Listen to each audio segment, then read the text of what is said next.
What is up, everybody? It's your man KME.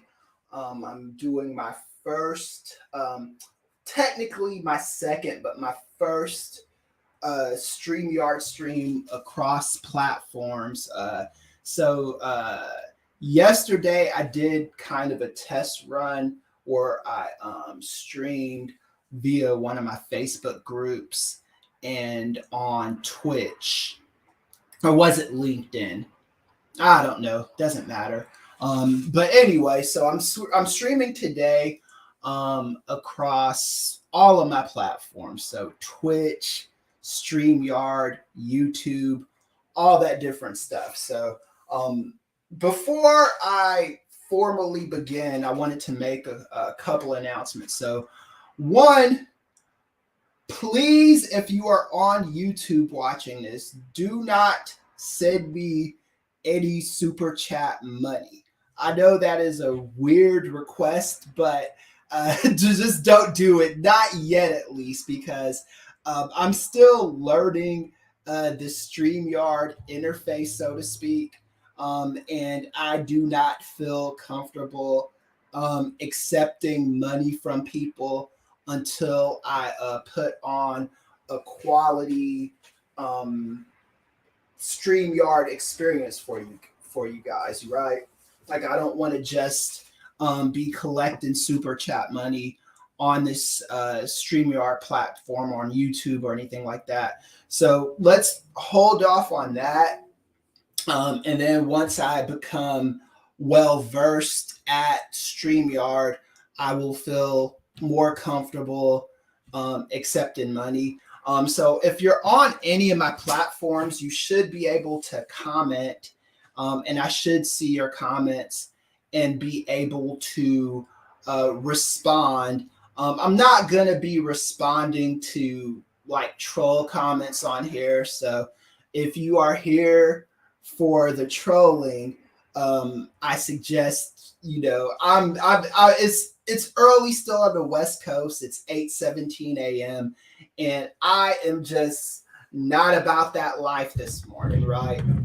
So yeah, I'm still learning this. I'm already coming up with qualifiers and excuses why this might not be the best StreamYard thing. So forgive me in advance if this isn't quality. The sun is beaming bright in my guest room at the humble Ely estate, the Ely Watson estate, because my girlfriend doesn't have my last name quite yet. That'll happen soon enough. But anyway, if you do comment, you should know that your comments may appear on screen. So understand that also before you start getting in the comments and you want to start saying some trolly stuff, or you want to say some informed stuff, your comments are likely to appear on screen. So who am I? Who is Christopher Marquise Ely? Some people call me Professor Ely. Some people call me Dr. Ely. Some people call me Chris. Some people call me Christopher. Some people call me KME. You can call me whatever you want to call me. Just don't call me late for dinner.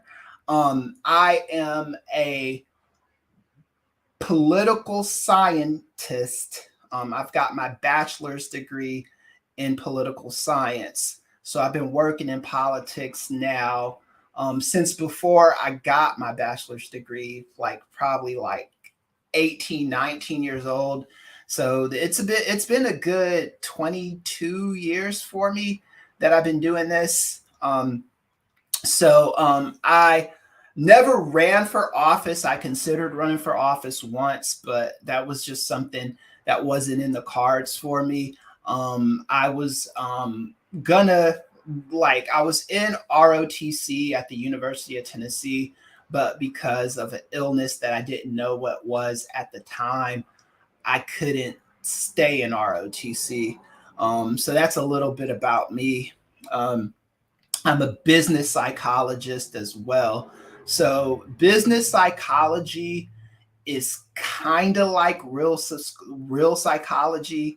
But I don't like, I talk to businesses about their diversity initiatives, about how to grow their business, how to communicate a message of inclusion in their overall business, because that is important in 2022. So I help businesses with that. So I have been like, if you chatted with me before October 2021, I was an avid Facebook user. I constantly use that platform to kind of just unload and unleash my political musings. It got to the point where I started attracting a lot of toxicity on Facebook. So if you look at my Facebook between now and between October 2021 and now, like, my comments are less frequent on Facebook, and I constantly get asked by people who are friends of mine or people who just like seeing my posts, like, why don't you use that platform as much as you used to? And for me, Facebook kind of became, or maybe it already was, just this cesspool for like toxicity. People would get on Facebook and no one wanted to have any good faith arguments. They just wanted to kind of get there, throw their weight around, tell you that you're wrong, kind of gaslight you on Facebook, call you racist. When you say something is racist, they'll be like, well, you're the racist, that kind of thing. It got really annoying really fast. But actually not that fast enough, because I've been on Facebook since, I don't know, 2005. And I kind of stopped using it as much in 2021. So weirdly enough, this is streaming on Facebook as well, on my main Facebook page. So it is what it is. I probably won't leave this up on the main Facebook page for a while, because I don't, again, for me, the thing with Facebook and Twitter and all of these platforms is, when I post something if I post something on the first of the month, and people have commented within that first week or so, by the 30th of the month, the conversation is over, right? I am done talking about that particular issue. But I'll have people like come on a post that's like a month, sometimes a year old, to like cuss me out and all that stuff. And I'm like, sometimes the post will be like 5 years old and stuff, you know. And I sometimes make fun of my friends too. I kind of go back and, like, if they predicted a sports team winning that didn't win, I look at my memories and I'll comment. But it's all in fun with people that are actually my friends. What's been going on lately is it's just been, I don't know. So it's been a rough little while. I had brain surgery at the beginning of the year. For those of you that don't know, in January, I had to have emergency brain surgery, and the brain surgeon, he came at me and he was like, "Oh, we just need to do a small surgery on your brain, but it's a small surgery." And I was like, okay, so I can leave the hospital today and then come back and reschedule. And he's like, "Oh no, we've got to do it in the morning. It's that serious." I was like, "I thought you said it wasn't serious." "Well, we got to do it in the morning. If you want it to stay not serious, we got to do it in the morning." It was a whole thing with that. So if you have any questions about that, you can, comment and ask, but kind of going to move on from that because on my other platforms, on my other talk shows, I have gone over this ad nauseum. And another reason why I don't love social media, I have a love-hate relationship with social media, is metrics and data mean nothing to people. And it gets to the point where, like, you're having conversations with people who do not know how to use their basic critical thinking skills. So, as a college professor, university professor, whatever, the first thing I do with students who enter my political science classes is I make sure they understand how their brain works. It's not enough for you to come into a political science class and just want to talk politics and that be the end of it. You have to understand why you have the thoughts that you have. A lot of us, we have the thoughts that we have because we were born into those thoughts, right? Our parents, especially when it comes to something like politics and religion, usually those are generational ideas that get passed on to us from childbirth, right? If you go to any political rally, you go to the Republican national convention, or just go to a place where there are a lot of Republicans at, you will see MAGA babies for Trump and stuff like that with their little onesies on and their Trump stuff going on. And the same with Democrats too. You see it for Biden, a little baby with a Biden onesie riding for Biden. These are kids. They do not understand, babies in some instances. They do not understand how the political mind works, right? So once you understand that you've been ingrained with something, it's very easy to start thinking outside of what your indoctrination is. Not very easy, but it's a little bit easier. For me, that's kind of just been my journey through life, is understanding what I thought, why I thought it, and evolving my thoughts to something that makes sense to me. Because as human beings, we go through a lot of, we have a lot of thoughts just entering in our brain after another. It's just thought, thought, thought, thought, thought. And sometimes it could be very confusing.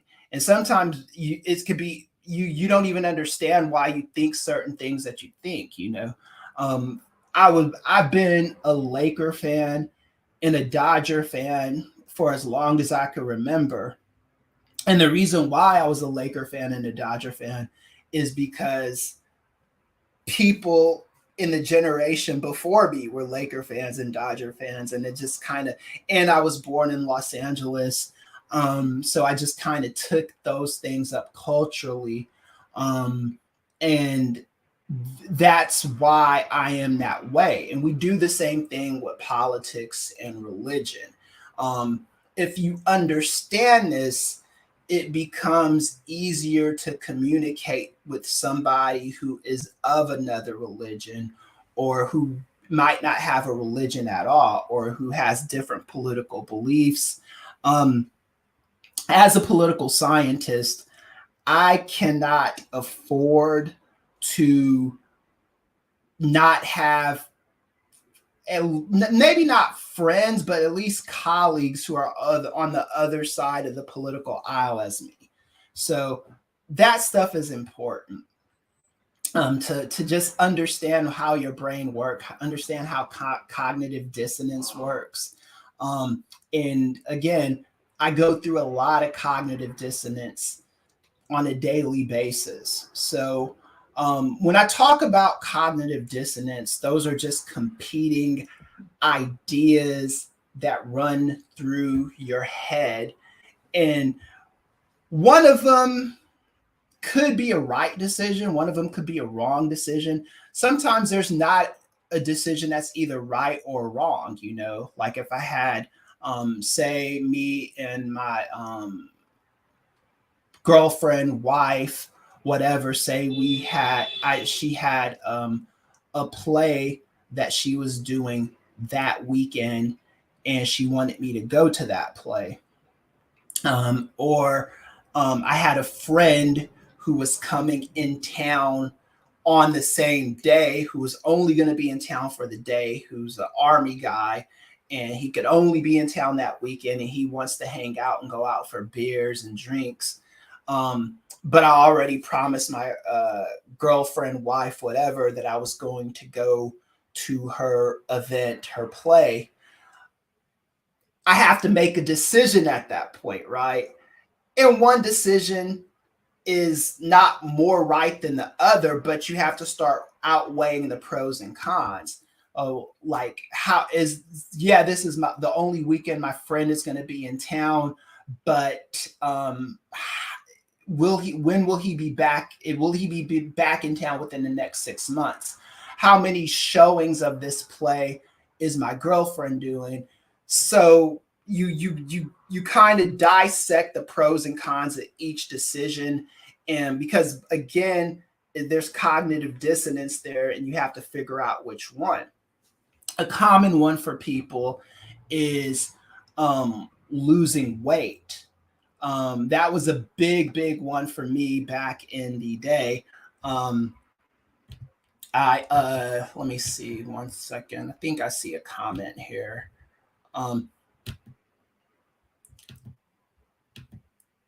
Okay, that wasn't a comment. All right. So anyway, a common one for me is when I was trying to lose weight, I knew I needed to lose weight because I ballooned up to like 285 pounds, which for me is very fat. I know guys that are 285 pounds, 315 pounds, who carry the weight a lot better than I do. I never carried that weight well, but I knew, so I needed to lose weight. But I also liked eating junk food, liked drinking beer when I got off of work, and like doing what I like to do. So, two thoughts, again, two competing thoughts. One, I know I need to lose weight. Second, I also like eating junk food and drinking beer and doing it in excess. Both of those thoughts are true. Not one is false. Both of them are true. But the thoughts cannot compete in my head. They're competing thoughts, and the two thoughts in my brain can't coexist. They just can't. And the reason why they can't coexist, what's up, Mike? How's it going? Okay, so I see Mike just commented. Let me see if I can get his comment on screen. All right, thanks, Mike. Appreciate it. Anyway, so I'm still learning this, guy. So please, when the comments come in, I'm gonna struggle with this in the beginning because I'm still learning it. And shout out to my boy Romeo, who helped me understand the way StreamYard works. So anyway, back to what I was saying. The two thoughts can't coexist in my head at the same time. The idea of losing weight versus the idea of liking to eat junk food. So what we do as people is we have to get rid of that discomfort. So with me, and why it took me such a long time to lose weight, because I loved eating junk food and it made me feel good once I got off of work at a job that I hated at the time, I would rationalize why it was okay to just eat a bunch of bull crap, right? So I would, go through like a box of donuts, like at the Ralph's out here. They had like these donuts that that you could get like a dozen of them, and I'd go through about six of them, a bag of Doritos, a six pack of beer. I did this for like 3 months straight or something until I got up to 285 pounds. It didn't take, and you don't even realize that you're getting that fat, man. Like I was eating, and I was at a Super Bowl party one weekend with my friend. Shout out to Alex. I was at a Super Bowl party with him, and I got on the scale, and I saw the weight just ballooning and things of that nature. And I was like 286 pounds. Now, keep in mind, that was the fattest that I was when I checked my weight. I could have been 315, whatever. But when I finally got on the scale after the denial of me gaining on this weight, that was when I was like, okay, this idea of eating junk food just isn't gonna work anymore. So I had to stop eating junk food on a regular basis, kind of contain my junk food to the weekend, and then start losing weight.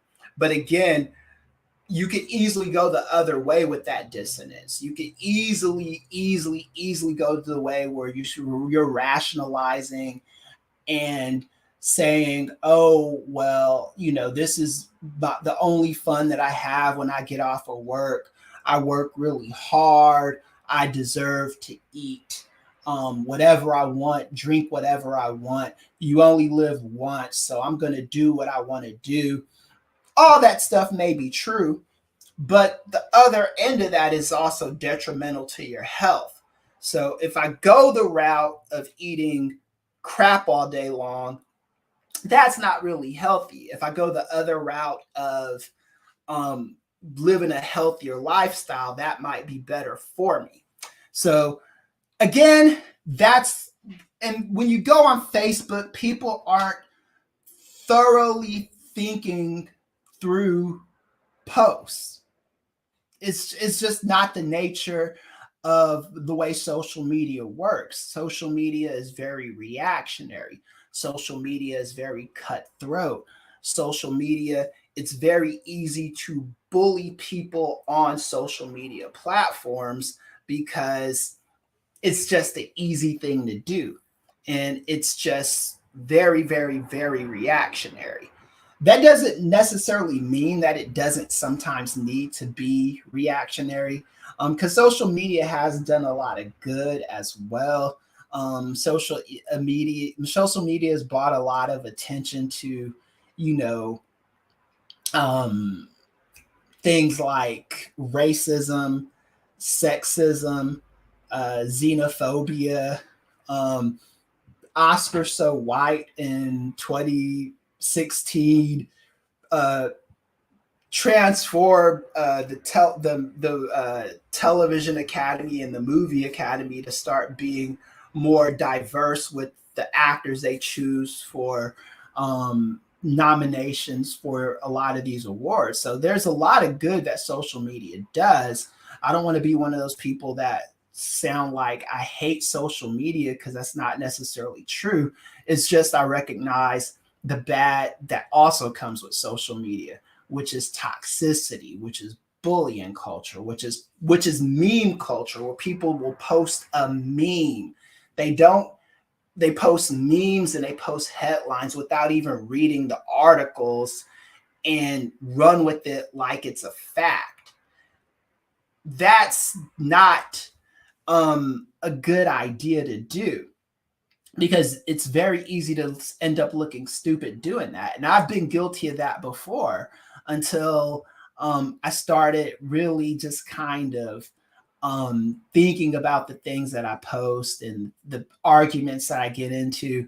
because some of these arguments are not worth me getting into of that in that regard. So anyway, enough of that. The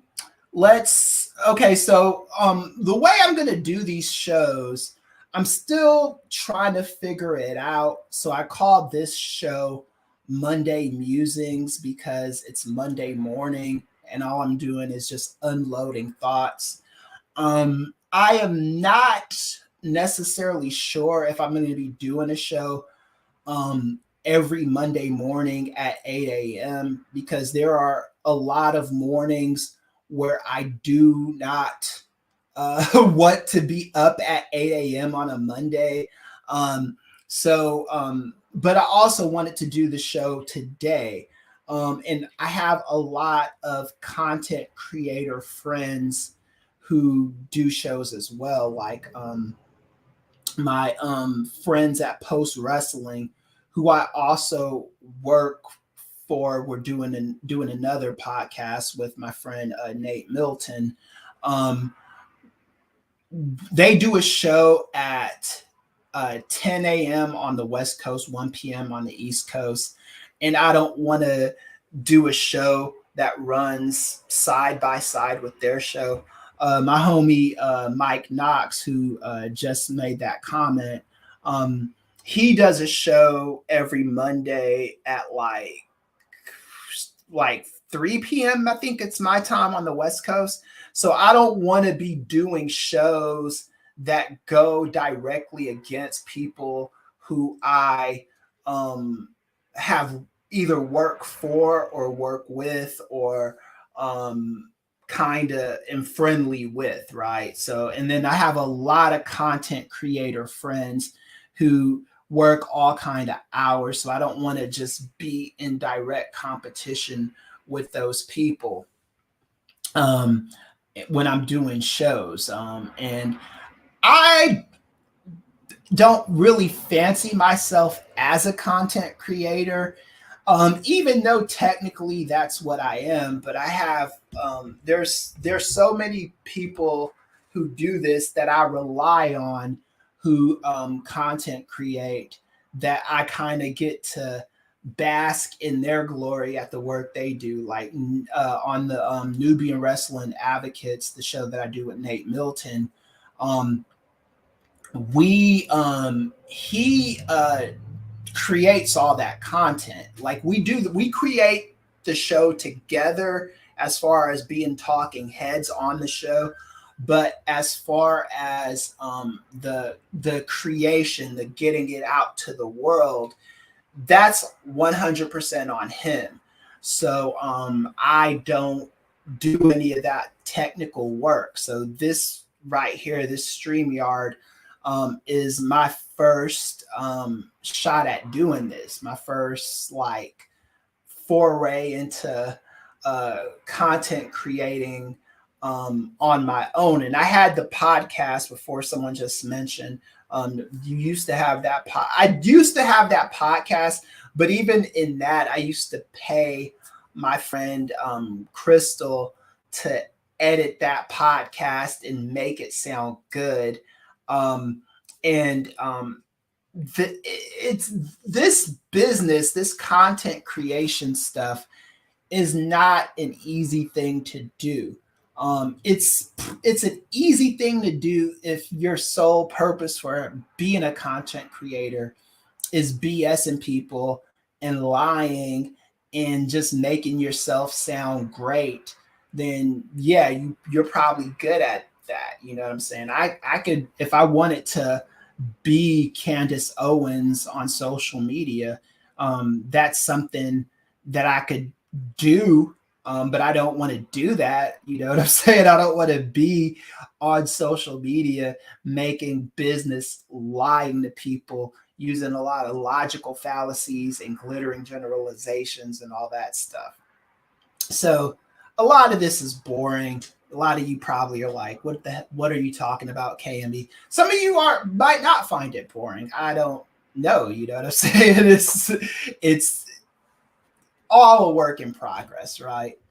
So I do have some topics up here. I didn't write out a full script, but I do have some topics. So I wanted to talking talk about the um, the law as it pertains to the First Amendment and how laws work in this country. So the most important thing to know about the law is the law is not going to always be something that is in agreement with us, right? Sometimes the law is going to be a law that you deem is a bad law. Sometimes the law is going to be an unfair law. But if it's the law, then it's the law. So I explain this to my students on a regular basis. There are a lot of stupid laws in the state of California, stupid laws that I don't necessarily like. So stupid laws in California that have no reason to exist, but they exist. And you have to acknowledge the fact that they exist, because if you do not, and if you get caught slipping, it could cost you a lot of money or maybe even jail time. The example that I'll give you, so in California, and I'm sure this it's like this in a few other states, but in California, if you have like a parking decal or an air freshener hanging up on your rear view mirror, you can get pulled over and ticketed and cited for that, right? A lot of people do not know this. And what a lot of cops do out here is they use that stupid law, that decal law. Oh, you have a, hey, I pulled you over because you had an air refreshener on your rear view mirror.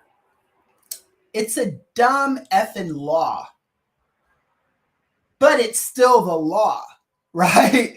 Just because I think the law is stupid, and I do think the law is stupid, it doesn't mean that it doesn't mean that it's still not the law. It's the law. So you have to understand this. We don't get to pick and choose the laws that we like and don't like, especially if it's already a law. The way we get rid of bad laws is by voting, participating in the political process, petitioning, things of that nature. That's how we get rid of laws that we do not like. All right. Which brings me to Bill Maher. So if you saw the test run on my podcast yesterday, you saw me go on a rant about Bill Maher. And I'm going to kind of do that again today. But I wanted to give you some context as to what he was talking about. It was about the First Amendment. And I do have the clip here.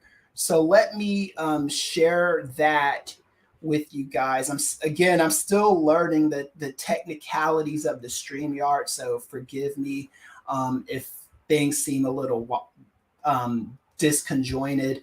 But anyway, let me go ahead and add this to the stream. Go to it. So there's Bill Maher right there. You should see me on the side of the screen. Do I want to stay on the side of the screen? Or, yeah, let me go back to the sorry about that. So again, I'm still learning this. Let me go back here. Remove, add to stream. Okay, so let me play this video, and then I'll probably pause it a couple times, talk about it. If you have any questions or anything, feel free to leave them in the comments. So let me maximize the screen. Let me play this. Panel's thoughts on Elon Musk becoming Twitter's single largest shareholder. I'm for it. Bill Maher's for Elon Musk, becoming Twitter's largest shareholder. I loved hearing from the employees who had worked with him under him in previous capacities who were saying, oh my God, I mean, he has shut down conversations before. Will he be able to do this here, et cetera? I'm not a big... Wait, who's shut down conversations? Elon Musk. Where? In his company. It was, was this New York Times today? I read only respectable publications. I can assure you. It sounds like you only read publications that you. Wait, I want to hear this again. So let me go back a little bit with Bill Maher, because he's about to say something that I think is kind of ill-informed and stupid, but already agree with. Yeah. Not true. Not true. Amazon it sounds that way. You read. I read only respectable publications. I can assure you. It sounds like you only read publications that you already agree with. All right, so that's funny to me because if you ever watch Real Time with Bill Maher, he only has people on his show, especially when he's talking about vaccine stuff, that tend to be in line with his agreement. Sometimes he'll have someone that will challenge him on his thoughts, like Max Brooks or someone like that. But most of the time, especially when he's bringing on doctors, they are doctors who tend to agree with him on vaccines. But I digress. Let's play the rest of this. This is about Elon Musk mostly and Twitter. So, again, forgive me for... Not true. Not true. Amazon sounds that way to figured me out because I read so much conservative stuff. I read all the wackos on the radical right. Read my books. You will see that I read their stuff. And Nancy McLean is telling the truth because when you work in politics, you have to read everything. And I'm not even talking about for campaigns. I'm talking about if you're doing political news and you're doing content, you're a political content creator, which Nancy McLean is, you have to read everything. It makes no sense for you not to see what other people are talking about.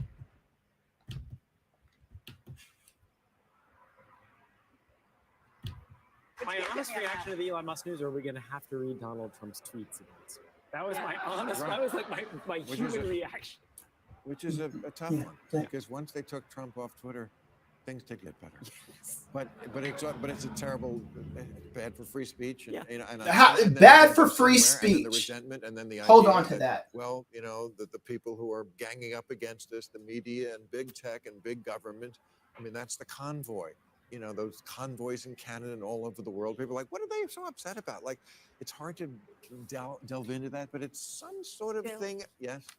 I don't want to provoke you to use your Second Amendment rights on me, but this is one of these moments where I wish I had my pocket copy of the Constitution, because so much of the discussion of free speech in this country is not informed by the text of the First Amendment, which protects very us true. From Congress, very from true. Government taking away our free speech rights. But we don't have to listen to all speech that we disagree with. That's unpleasant, also true. Obnoxious. Like when I was a kid, like my mom taught me manners. Who decides what's obnoxious?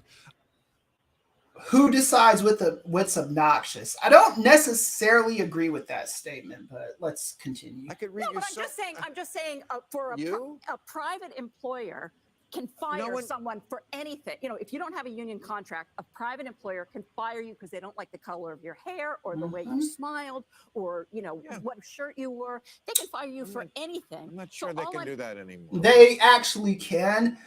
So the way the First Amendment works, employers, especially if you live in a right-to-work state, California is a right-to-work state.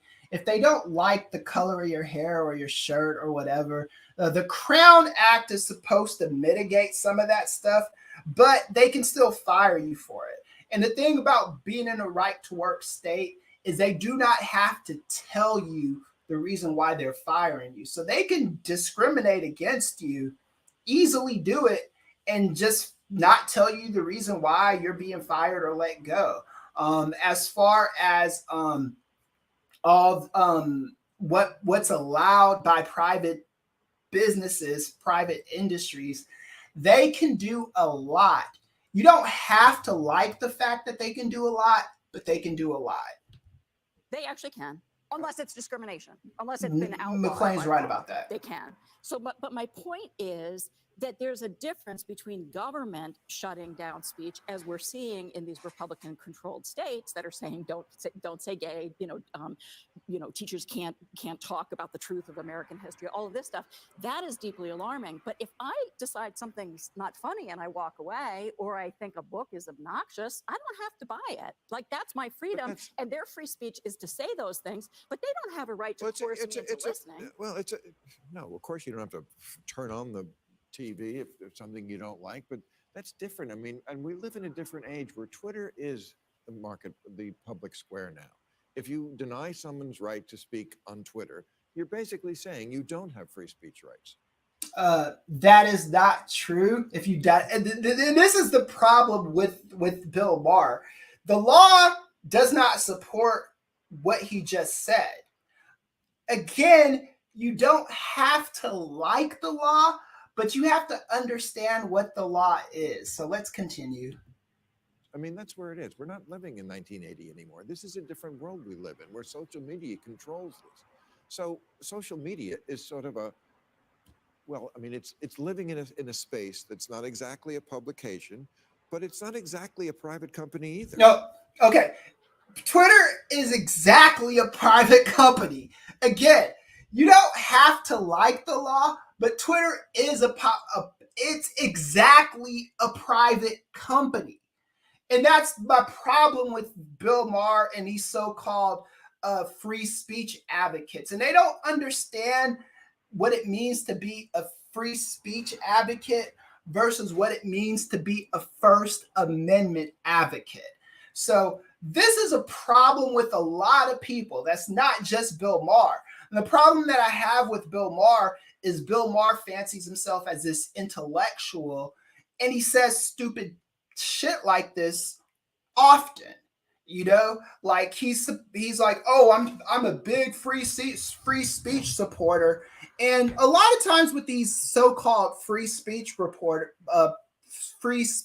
proponents, they're not really free speech proponents. They are in favor of saying whatever the hell they want to say without any consequences to saying what they want to say. That's what Bill Maher is. Bill Maher doesn't like the other side of the free speech coin, where businesses can fire you, where companies can tell you to F off if you're doing something like that.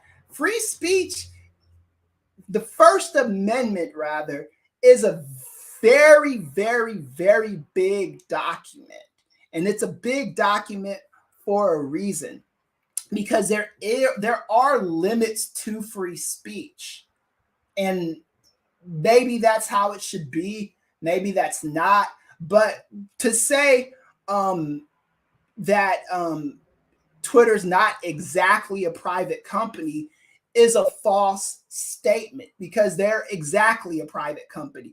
They just happen to occupy the biggest space in that area.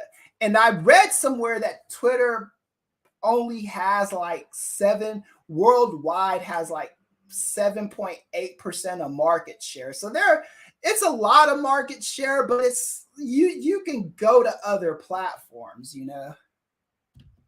It's tricky. And that's what we have to do. That's why it's so tricky. Yeah, because CBS and ABC and NBC and the New York Times and the Wall Street Journal, I think they fit the description you just gave of Twitter. Let's go back 50 years ago, right? When those media dominated the public discussion, right?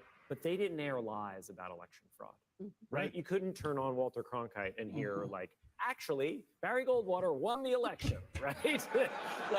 but that's now what you get on Twitter. I understand, but Twitter also said you couldn't. They banned you talking about whether coronavirus came from a lab.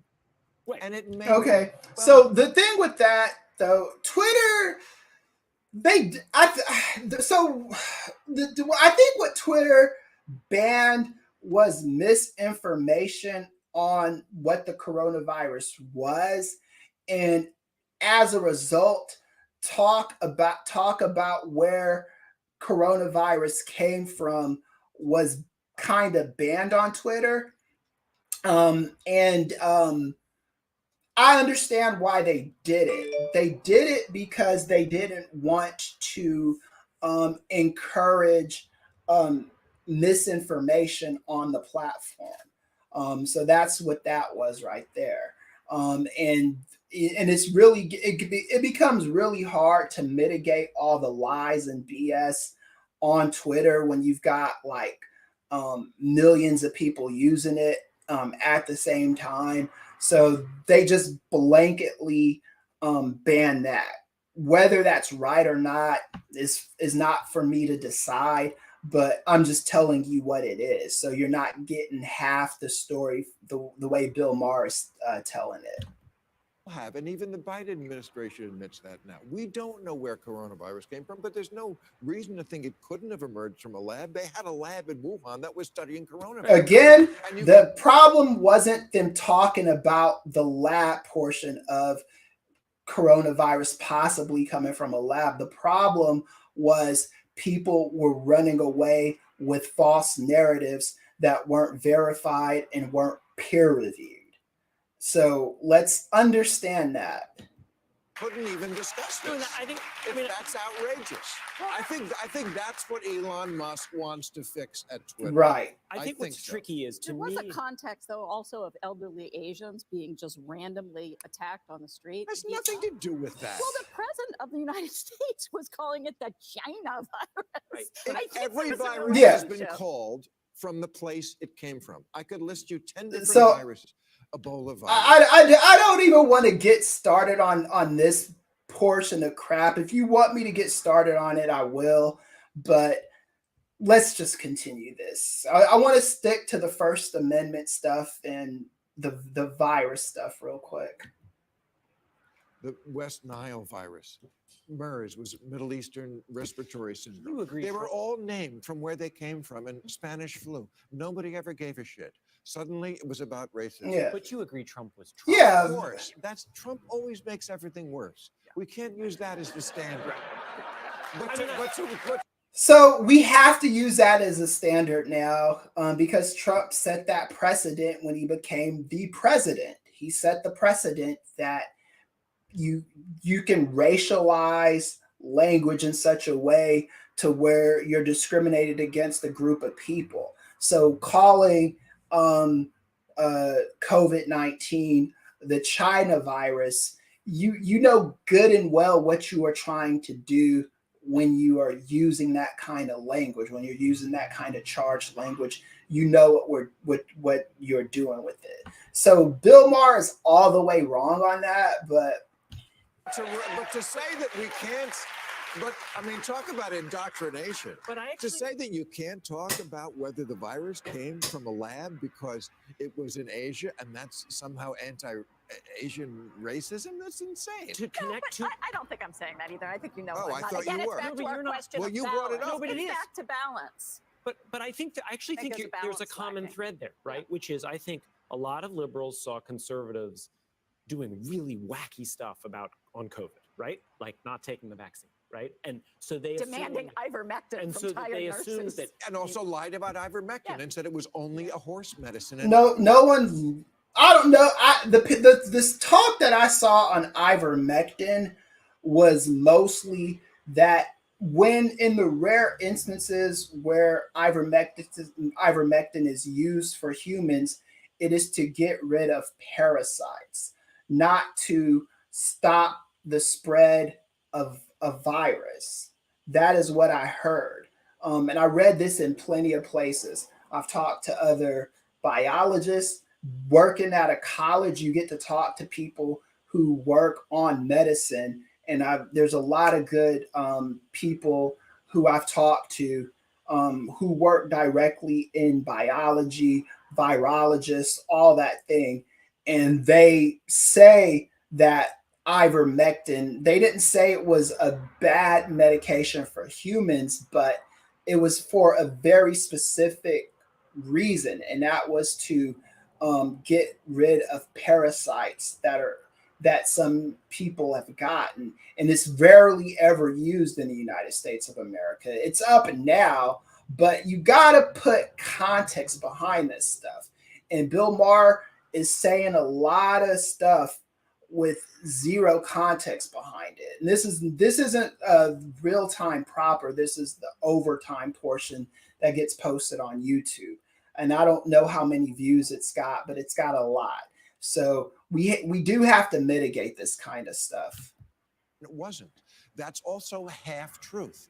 Most liberals would have told you ivermectin was horse dewormer when it's been prescribed millions and millions of times for humans. For humans with parasites.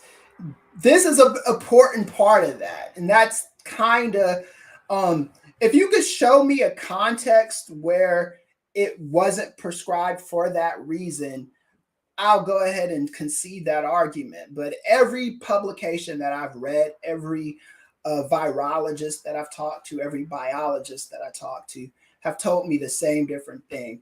And I work at 3 different schools at the moment. And all of them have told me the same thing. So that's anecdotal, but that's just how I understand it to be. That's what I think. I can never trust anybody because I only get half the story.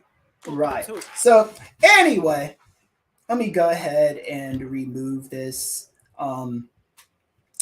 So that's Bill Maher right there with his thoughts on the coronavirus and ivermectin and whatever else he was talking about. So there's this idea that a lot of people on the right have, and Bill Maher has this idea too, even though he's not necessarily on the right, that every single argument deserves merit. And that is not true. Every argument does not deserve to be heard. Every argument doesn't deserve merit. The people who work on COVID-19, these are people who have worked on this virus for upwards 20, 30 years at this point. They were working on cures for other forms of the coronavirus, and all they did was modify it to fit COVID-19. When you are a researcher and somebody who studied something and somebody who's had your articles peer-reviewed meaning they go through a bunch of different set of eyes, you automatically have more credibility than a doctor who is just spouting off nonsense without any kind of body to hold them to account. And that's the problem with a lot of people on the right. People like Bill Maher even is like, the doctors that you listen to, are they peer reviewed? How much studying did they do on the coronavirus? Bill Maher also likes to bring up that COVID-19 is the virus. He understands vaccine hesitancy because you don't know. There's been a lot of medicines and a lot of ideas that we've had historically that things were good for us and they really weren't good for us. I understand that. I understand that completely. The problem with that line of thinking is a lot of these medicines, a lot of these ideas were from a bygone era where the technology isn't as advanced as it is in 2022. That's not to say nothing could happen if you've gotten a vaccine. There very well could be some residual side effect, but there's been enough studies on this to measure the efficacy of it to where you can safely say the COVID virus might not be this nightmare that people are trying to make it out to be. So that's important. It's important to understand, especially when we are talking about vaccines and free speech, all this other stuff. And the biggest problem that I had with Bill Maher's ideas on free speech is that the Twitter conversation, because and this is how it works against me too. Bill Maher is 100% in favor. He seems like he's all in on Elon Musk buying Twitter. I am not in favor of that. I am 100% against it. Elon Musk said that if he bought Twitter, he would get rid of the bots and all that stuff. I appreciate that. I still don't believe that prominent people deserve a platform where they can lie and BS the American public. And because Donald Trump was the president and is a former president, people are going to listen to him. It's called the name of that logical fallacy is called appeal to authority, where because somebody was a higher up in their position, people automatically believe everything they say and take it as gospel. You can easily do that with me, right? Because I'm a college professor. I have a doctorate, but the thing is, technically I'm a doctor, but I'm not a medical doctor. I'm not a virologist. So my opinion on virology has just as much merit as another person who doesn't study this stuff for a living, right? So that's my whole problem with that issue right there. And I kind of wanted to go over all that. And another thing with free speech is free for kind of everybody. And it's not really that free, because if you work for somebody, they can always fire you for something that you say or do that they deem offensive, right? You can get fired for speech. That is just the way of the world. Bill Maher's talking about the way Twitter kicked Donald Trump off and saying maybe that's not constitutional. It is constitutional. Twitter is well within their rights to do it. The problem with Twitter is they occupy such a big media space. So if Elon Musk buys Twitter, is allowed to buy Twitter, he is well within his rights to put Trump back on Twitter, which is something that I wouldn't necessarily like. But the way the law is written and structured, it allows for that to happen.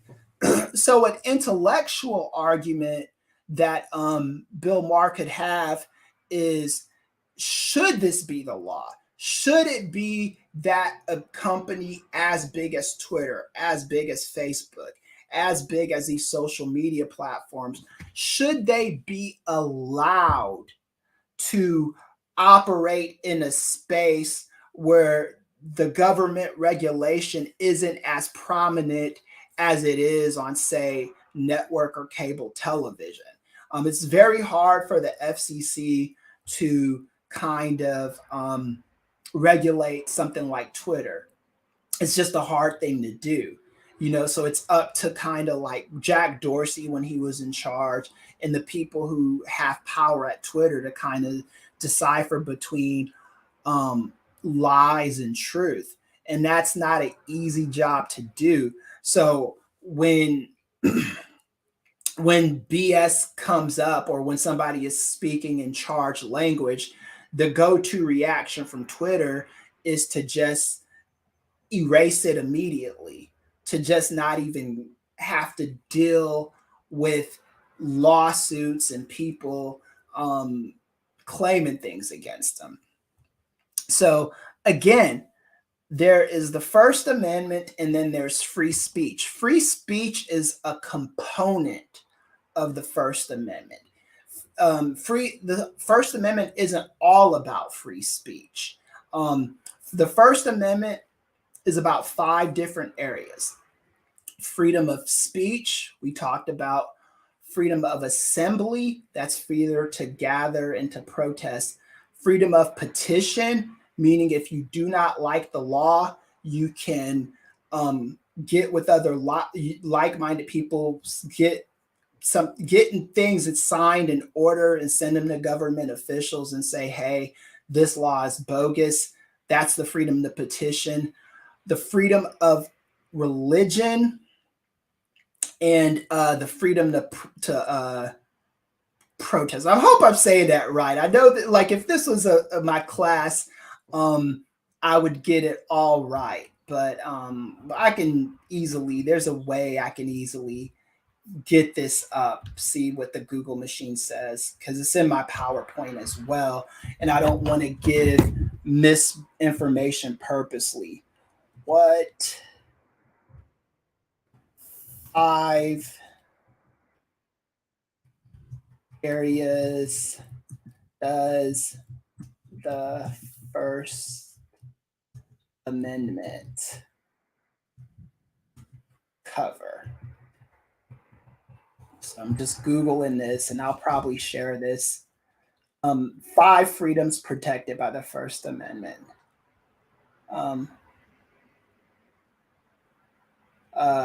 Let's see. And my search engine is defaulting to Yahoo. I don't like Yahoo's search engine. It's a bogus search engine. Bogus in comparison to Google. Google is just everything when it comes to finding things online. That's why people encourage you to Google things. It's its own verb now, right? Googling something. So let's look at this. So it's 9:17. I'm not going to be on here that much longer because, again, I've got other friends who podcast at the 10 a.m. hour that are better. 7 things. So, okay.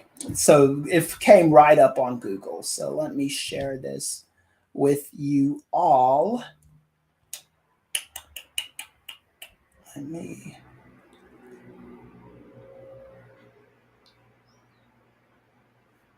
go to my share screen so we can look at this together and understand what the First Amendment says together. Share screen. So I'm one of those people that talks as I do things. So forgive me for that. All right. So hopefully you can see that. I'm going to try to expand it a little bit. So this is from mtsu.edu. I think that's Middle Tennessee State University, from my former home state of Tennessee. So let me get this to full screen. Okay. So these are the 5 freedoms that the First Amendment protects: speech, religion, press. Press was the one that I forgot earlier. Assembly, and the right to petition the government. What the First Amendment does not protect is the right to lie, because when you start lying, we're getting into areas of civil litigation and stuff like that. So the government, they're not supposed to be allowed to arrest you for speech. And everybody has the right to say what they want to say without fear of the government arresting you for saying something wrong. but you can still get sued for just outwardly lying on people. And when I say lying, I'm not talking about like SNL sketches or parody or jokes, things that are protected by the First Amendment. I'm talking about saying false statements and fronting them off as truths. Alex Jones found this out the hard way. I just heard that his company InfoWars just filed for bankruptcy. You are not allowed to do that level of lying. You cannot lie and front off your lie as a truth and don't expect to get sued for it, because those Sandy Hook parents sued Alex Jones. Alex Jones lost a lot of money to the point now where he's having to file for bankruptcy with InfoWars. That kind of stuff is not protected by the First Amendment. Alex Jones isn't going to jail for his speech. He wasn't found guilty of anything, but what happened with that speech is he was found liable. That's the difference between civil law and criminal law. I'm not a lawyer, but I'm a political science professor, and I study the law and I study politics, so I know this stuff. So with a criminal trial, there's usually guilt or innocence attached to criminal trial. Guilty, not guilty, innocent, whatever. That's what's usually attached to a criminal trial. Sometimes you still have to pay restitution if you are found guilty for a crime, but for the most part, being found guilty of something usually means getting a misdemeanor on your record, a felony on your record, doing some kind of jail time, doing some kind of public service to pay your debt to society. A civil trial, civil litigation is about proving damage or liability, meaning the words that you spoke had an adverse effect on somebody's income. People, like for those Sandy Hook parents, people were internet harassing them when they were taking their kids to school, walking down the street, things of that nature. The First Amendment does not protect that kind of thing. So when I hear people like Bill Maher, all these so-called free speech advocates say that who just love free speech so much to the point where they don't care who they offend, I wonder what the levels of how far are they willing to go with these nonsense beliefs is my question. Because to me, it seems like you don't want any kind of speech policed at all. As long as you're not going to jail for the speech that you say, I don't really have a problem with people saying whatever they want to say. There have been cases where fighting words doctrine, I believe it's Chaplinsky versus New Hampshire is the name of the case, where their words by their sheer utterance are deemed to be problematic. But even in those situations, you never know what a judge is going to say. The First Amendment is constantly being argued at the Supreme Court level, at the state level, at the local level. It's just one of those things where you owe it to yourself to know what the First Amendment says about free speech. So I have been going on and on and on for about an hour and 10 minutes now. I want to thank you all for, someone just said, I thought you were going to talk about Will Smith. I'll talk about Will Smith another day. I think if you, thank you for reminding me though, if you listen to the podcast that I do with Nate Milton on the King of Sport Network, we are going to talk about the Will Smith smack. So I'll save that conversation for then. I don't know all the topics we're going to be talking about on that. We're doing that Wednesday.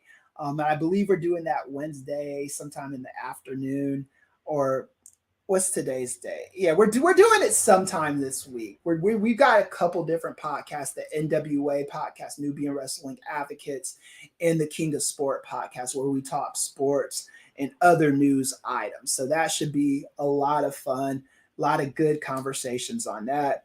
I'll talk about the Will Smith smack and how that was against the law. I will talk about the fact that we need a baseline level of truth in order for a debate to be affected. If you listened to this podcast yesterday, we kind of touched on it, but I'll talk about that baseline level of truth that we need to in order for a debate to be affected. I'll talk about that the next time I do a podcast, do a StreamYard, and I'll talk about that on when me and Nate do the Kings of Sport with a lot of special guests. And then we're also going to do the Nubian Wrestling Advocates. I'll talk about all these things. So anyway, thank you so much. Thank you, Mike Knotts, for commenting. Thank you, Sharika, for commenting. Thank you, everybody who's been listening. Again, I've learned by repetition, learned by doing. The more I do this, the better I'll become at it. So thank you in advance again for your patronage. And if you're watching this, if you're not watching the live stream or the later version of this, thank you again so much. I appreciate it. And I will talk to you guys later. Peace.